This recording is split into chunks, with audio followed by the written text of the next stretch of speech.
What is up, everybody? Welcome back to the channel where this is Ace's Place, and I am Captain Ace. Not for this whole review, just for that second. Let's get my normal face back on. And there he is, the face that runs the place. Welcome back to the channel, everybody. Ace's Place 22, where I am Ace, and this is my place. Our place. There's a kid over there, and I better include her. If the background sound is too loud, oh well, we're gonna run with it. But here we are doing a movie review for Marvel's latest film, The Thunderbolts, which I just went and saw last night, doing a review here early morning Sunday. I went and saw it on a Saturday. What else do I got to say before we get into it? How do you review a movie? It's like the 35th movie in the Marvel Cinematic Universe at this point. When the MCU popped off, I was huge into it right up until Endgame. I've seen every single one of these movies in theaters, so it's not like I hate them or anything. But they've definitely, to me, I've lost a little energy with them. Certain ones I'm gung-ho for. I know a lot of people didn't like Captain America 4, or they were at least a little divisive on that. I liked it. I enjoyed the crap out of that movie. I can't wait to get it on DVD and watch it again. Yes, I buy DVDs. I buy physical media. I mean, I buy physical toys. Why wouldn't I buy physical movies, right? 1 and 1 makes 2. I don't know. But Thunderbolts, it was an interesting movie. I don't want to say like, oh, this is the film, but I was pretty excited for it. I was looking forward to it very much because there was a lot of things from previous films that they, mostly characters, that they were bringing in and compiling them together for the first time. And obviously that's going to be, like I just said, the characters. You're going to have Yelena from the Black Widow series, however you want to, verbiage that. You've got the Red Guardian right alongside her. There's Taskmaster right alongside. All three of them are from the same movie, including the Hawkeye show. And then there was Ghost from Ant-Man 2, which we haven't seen her at all since Ant-Man 2. I don't even really know if we get a back story of where she's been, other than she's just been working with, oh, I forget her name. Dave Fontaine or some crap like that. Whatever her name was. I'm literally drawing a blank on the chick that played Elaine from Seinfeld. But who else is there? There's John Walker, which is the, essentially he is U.S. agent. But he's like the bad Captain America in a way, or the, little dirtier Captain America. You've got Bucky, which from the Captain America series. And then there was that it? I think that was it. It just was it was a good movie. I think I gave Captain America 4, Brave New World, an 8 out of 10. Now I do give these movies, the comic book ones, a little bit of a curb because they're more my milieu, my cup of tea. So, and then this, I've been thinking about it all night, honestly. I would probably give it an 8 as well. Only for certain things, there was a lot more talking in this movie than I don't know. It was a strange vibed movie to me. There were things I liked and things I really liked, and then there were things I just absolutely hated. I guess this is I'm going to try to do this as a spoiler-free review before I even say anything more. That's why I'm tiptoeing. I will do a spoiler review this Friday during my variety show. There will be a spoiler discussion then for people that want to partake. So that way, if you want to just watch this and hear what it's about, you can. But the entire movie, the synopsis is, you have all these different entities working for one individual. They're not really aware of it, but they're not stupid people. They get sent on a mission, and they realize, hey, this isn't exactly what it might seem to be. They come together, work together in certain avenues. If you've seen the trailer, you know that the Sentry is in this movie. And yes, that is who they pander and play into as the villain. of the movie, which, yes, it does come around like that. There is no spoiler there.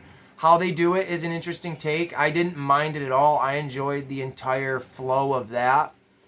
I would have liked... There were some sequences or scenes where certain individuals would have like a flashback or whatever, you know, however you want to label it. And I would have liked to have seen a little bit more of that with other... throughout certain characters. Because you see it heavily with certain people. There's other people that don't even get that trickling that I would have been like, well, that's... I feel like I would like to know a little bit more about them. There is a majorly cool fight scene towards the end of the movie. Expected, you know. It was...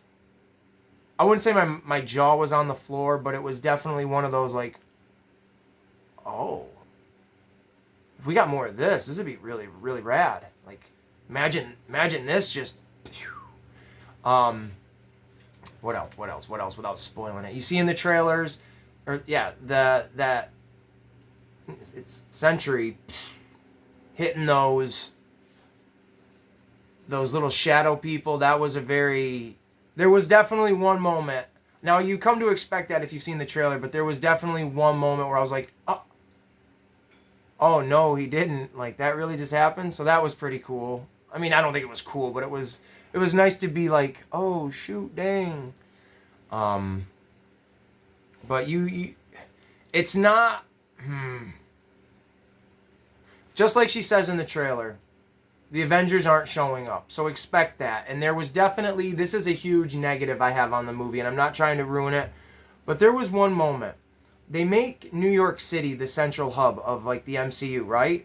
Now, I understand you can't have all these superheroes intertwine every single time there's an event going on. Like, if the Shocker is down in Manhattan blasting holes through a bank, I'm not expecting Doctor Strange, unless it's right around the corner from Doctor Strange, but I'm not expecting the Avengers to show up and stop this guy. I'm expecting Spider-Man or Daredevil, maybe even Punisher, just boom, cap his... No, he wouldn't do that. So, but there's one moment where New York City, something happens, and it's just like, where is the rest of the world when this is going down? How do you just have this happen and nobody reacting? There's a whole bunch of moments like that in this movie, to be honest with you. But this is one particular moment where I'm like, how long is this event happening for? Because people need to react, and nobody's reacting. So that's a huge negative I had on the movie. Man, I keep teetering between a 7 and an 8, but I'm gonna go with an 8. I'm gonna stick with a solid 8. Stay for the end credits. There's 2 of them. If you go to see this movie, the first end credit, like they always do. There's always seems to be like a little silly throwaway one, and then there's one that does have an impact. I didn't mind it. It's an obvious thing, but it was still kind of cool to be like, okay, here we are. This is our literal first glimpse here. So it's kind of fun. And you know what? Stay towards the end of this review, and you're going to get my personal thoughts on the movies and moviegoers as a whole. I'm just thinking of this, too, because this was an interesting thing, and I can't wait to just...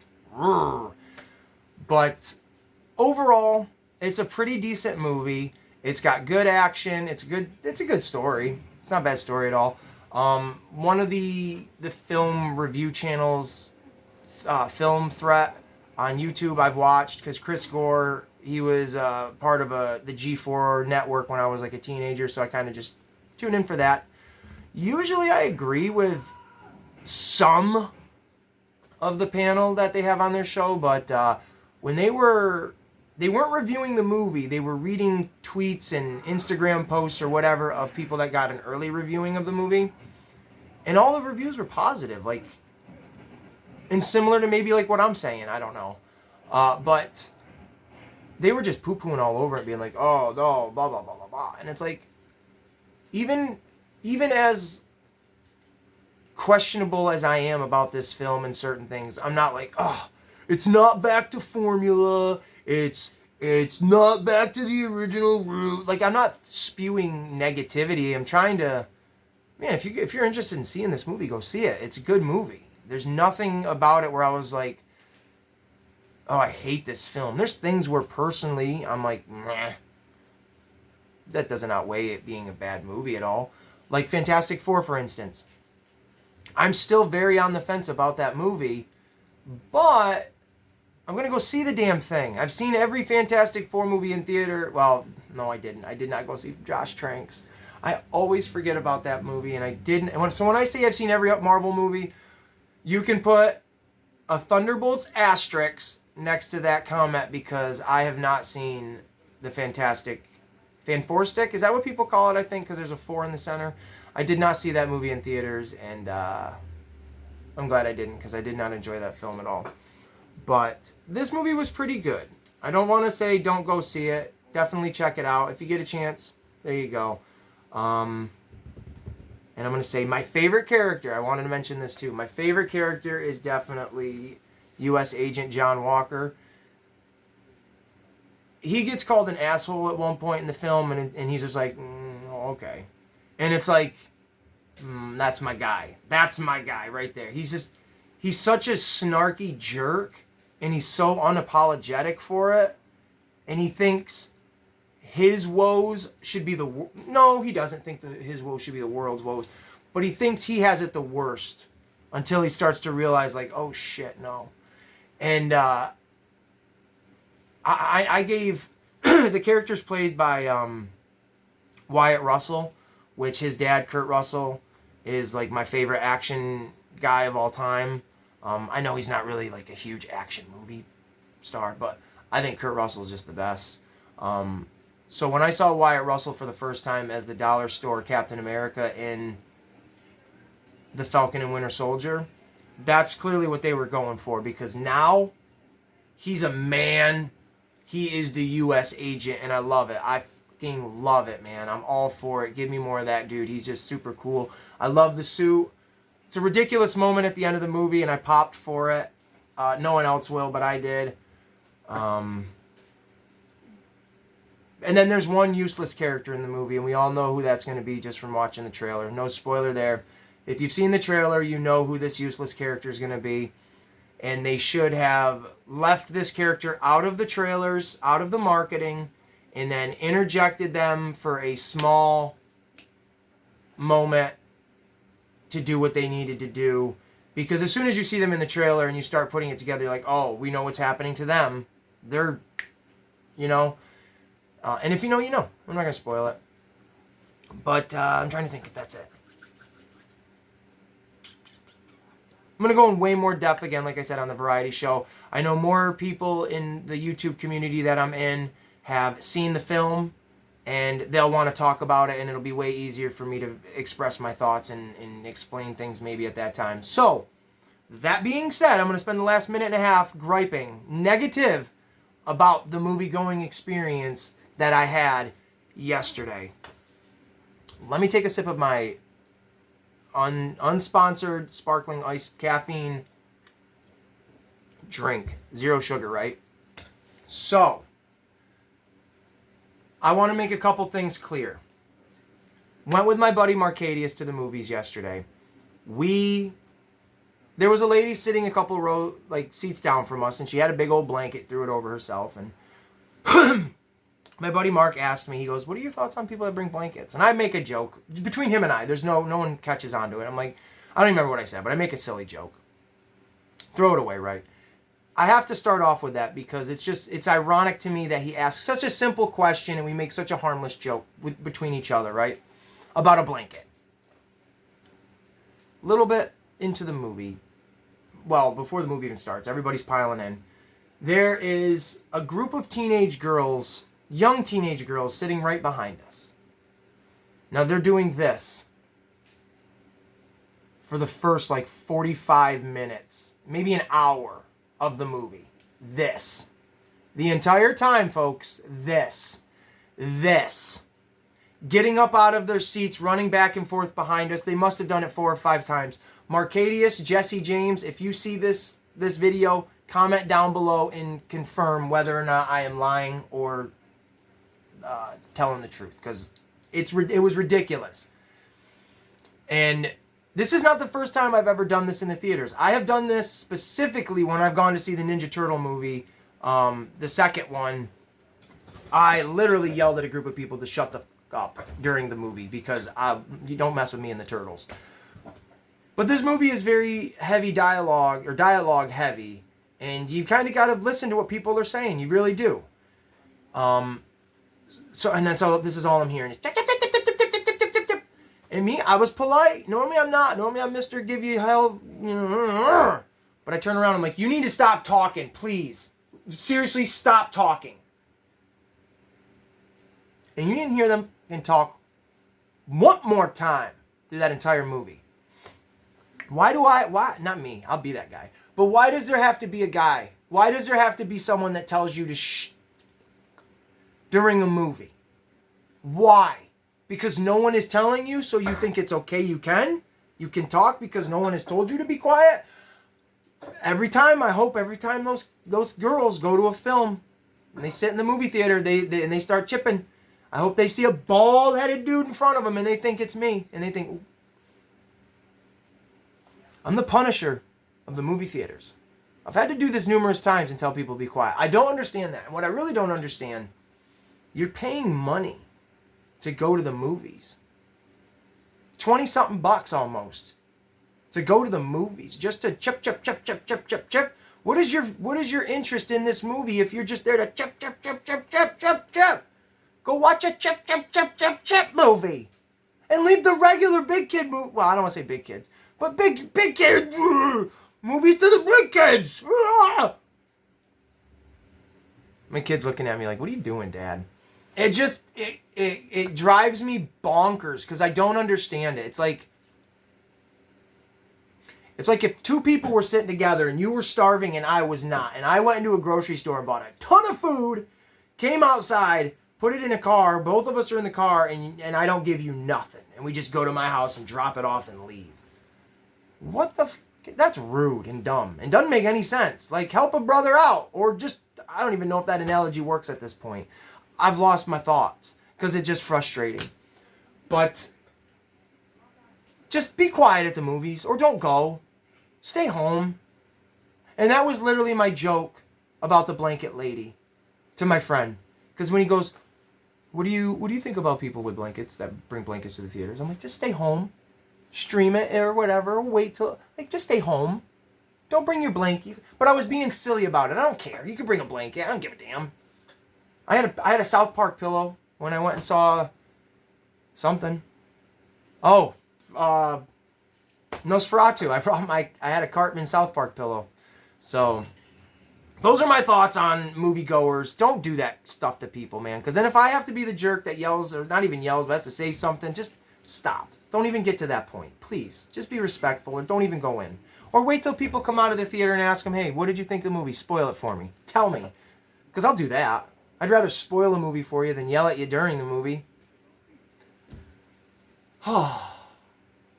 We went on for almost 20 minutes with this review, and I really probably didn't say much.